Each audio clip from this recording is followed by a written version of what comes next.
We are at the end of our month-long examination of the trials and triumphs of different African people fighting back against extractive and exploitative industrial and commercial practices, often at the hands of multinational companies.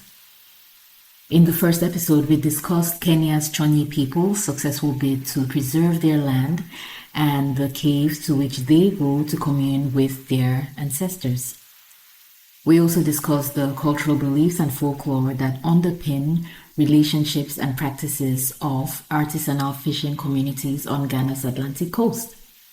That was in the second episode, and in that episode, we also looked at how industrial fishing practices like bottom trawling complicates these relationships and practices. These are two of many such examples. Matter of fact, I could start a whole podcast focused exclusively on this topic as concerns the African continent. It is so common. But the fact that it's so common highlights something beyond the usual narrative of Africans fighting against foreign incursions. The truth is, industrial growth and other development efforts on the African continent must address and balance the need for land and raw material with the need for practices that are safe and sustainable. This is not an easy balance to strike, but I believe that with the right approach, we can.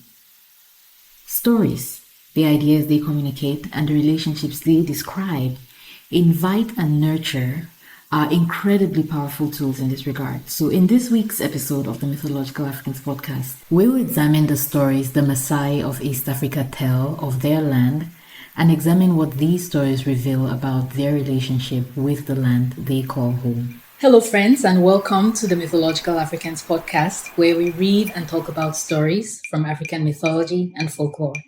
I am your host, Helen Tunde.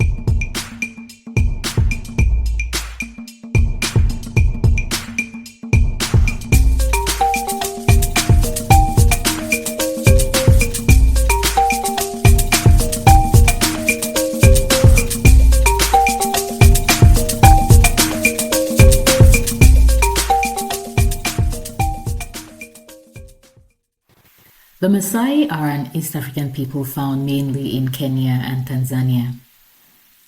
They are easily one of the continent's most recognizable people. Images of Maasai people standing tall and proud, covered with their vivid red and blue blankets and adorned with their intricately beaded and feathered head and neck gear are known all over the world. The struggle of the Maasai in Tanzania to retain access to their ancestral lands is also well known, though perhaps not as much as their iconic imagery. I'm not going to dig into the details of that battle. It's basically the same story we've been telling all month. Foreign investors working with national governments to implement initiatives that will benefit the people marginally, while taking over land and stripping away much of what holds the people and their communities together. What I would like to do today is look at the land in question through the eyes of the Maasai people themselves and see what they believe they are losing. And for this, I highly recommend a book called Nkishu, Myths and Legends of the Maasai by Kenyan author Koi Wambugwa. It is a beautifully illustrated collection of Maasai myths and folklore collected from a traditional Maasai storyteller called Ole Bakiswa. The book has 4 stories, each of which depicts an essential aspect of Maasai culture and beliefs. It also has poetry. The first story tells of how Ngai, the supreme being of the Maasai, gave the people cows for food, clothing, companionship, and basically purpose. And you better believe me when I tell you that the Maasai people love their cows. As it turns out, there's a small collection of Maasai songs on the African Poems website, and these songs are dedicated to cattle. And they're a little chaotic, even though they're quite poetic. And this is because the Maasai, as it turns out, historically were prolific cattle raiders, and they were not shy about singing their victories after cattle raids. Many of the songs, however, indicate just how attached the people are to their cows, and so I highly recommend them. It's quite an interesting read. I'll include a link in the episode notes to those poems for anyone who's interested. I want to spend some time with the third story in the book because it's easily my favorite story in the book, at least for the purposes of this episode. The story focuses on Oldonyo Lenkai, the sacred mountain of the Maasai. Oldonyo Lenkai means mountain of God. It's an active volcano in the northeastern part of Tanzania near the border with Kenya, and it's not far from the embattled Ngorongoro conservation area, which, in case you don't know, sits on top of Maasai ancestral land, and conservation activities are basically getting in the way of the Maasai trying to live their lives, and so they are being resettled out of the area against their will. And this has gone to the point where you have Maasai elders requesting that this area be taken off the list of UNESCO World Heritage Sites because the demands to remain a heritage site means the people cannot live their lives. So it's one of those sticky situations where the rights of the people and the demands of conversations are directly contradicting each other. However, in this story from this book, the people seek out the mountain god to help them end a drought that has been plaguing the land. And the deity tells them to stop fighting each other and take care of the land and their cows. As it turns out, the Maasai in this story had spent so much time fighting each other over land and other resources, they had neglected their very beloved cows. And so the cows grazed where and how they pleased. And if you know anything about overgrazing, what that does is it strips away the plants that hold together the soil, the topsoil. And when topsoil doesn't have enough plants whose roots hold the topsoil together, then it's susceptible to erosion, which then triggers drought-like conditions because plants are not growing and plants are necessary for the cycle that causes precipitation or rain. And so you take away the topsoil from overgrazing, you cause a drought. And so people had been so focused on fighting each other and making grabs for land, they were letting the cows graze how they pleased and basically caused a drought, and then they came to the mountain god. And I love this story because it highlights the way relationships affect survival. And I also love it because it's a true story. You know, one of the things that I try to watch out for, and I've said this before, is romanticizing traditional African communities. Because the danger is that when we do that, when we act as if these societies were perfect, we kind of create a huge blind spot that will come back to haunt us. And so I love that the story highlights the fact that there was conflict to the point where the people lost sight of what was most important, the gift that their God, their most supreme being, had given them to care for, and which will ensure their survival in return. And because they neglected this gift, other aspects of their lives began to suffer. So it wasn't just that they were in conflict with each other, they had strayed away from the path that their highest spiritual authority had set for them, which is take care of these cows, and through these cows you'll find purpose, you'll find food, you'll find clothing, and you'll find a way to build good relationships and build a good life for yourselves. The truth is, we are all connected, whether we want to be or not, with each other, with the wider world of living and non-living beings.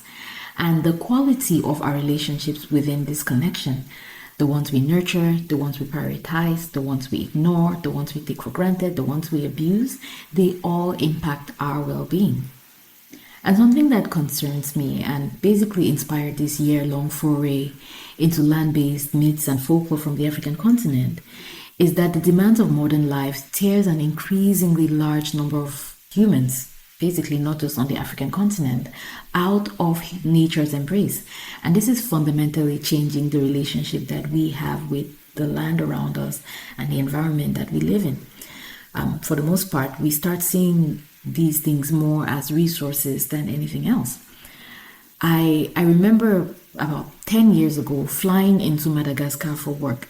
And you have to understand that before that day, my impression of Madagascar was just like forest and baobab trees and lemurs and, just of nature and wildlife. And I was just stunned by the scale of deforestation that I saw on the island flying in. It was just miles and miles and miles of just stark brown land. And this was all caused by local slash and burn agricultural practices, by exploitation, extraction of resources, whether it's through mining or timber logging as a leftover of the colonial era. So it was basically a combination of events, right? There was exploitation and extraction by foreign entities, but then because the people's lives had just fundamentally changed, their rhythms had changed, they had to resort to agricultural practices that could keep up with the demands for food and other resources that they needed to survive. And so they basically did things that depleted the land even more.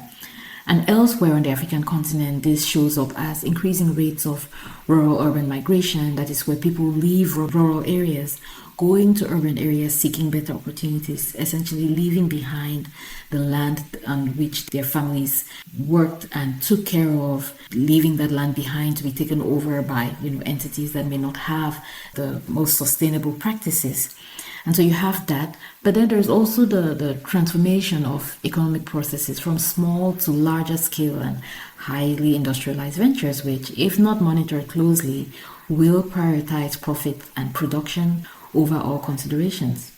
This is not speculation. There are people alive and yet to be born whose lives have been already indelibly affected by the carelessness of runaway industrial production on the continent. Most importantly, though, the continent itself that we inhabit and the world we inhabit, the planet, the very matrix of our existence, has suffered from so much of the heavy-handed machinations of people who want to, create economic growth. Well-meaning people sometimes, right, who want to create economic growth, but then forget that there is a relationship that underpins all of our efforts. And this usually filters down, through investors, national leaders, and then, citizens who are poorly informed or have forgotten that in most of our indigenous human communities, and it's not just an issue of African cultures at this point, in most indigenous cultures across the world, the people are custodians, not owners of the land. Trees, animals, and landforms have spirits of their own, which demand respect and right relationship. As Kenyan environmental activist and Nobel Laureate Wangari Mathai puts it, we are called to assist the earth, to heal her wounds and in the process heal our own, to embrace the whole of creation in all its diversity, beauty, and wonder. And this will happen if we see the need to revive our sense of belonging to a larger family of life with which we have shared our evolutionary process. We'll stop here for the week, and I hope you're learning as much as I am and enjoying the material that we're putting out recently. All the podcast episodes we've had this year on land-based African myths and folklore are part of a larger project that I'm working on, which I hope to share more with all of you about soon, but you'll just have to wait. In the meantime, I want to thank you all for listening, and we'll be back next week with more stories of the land from the African continent.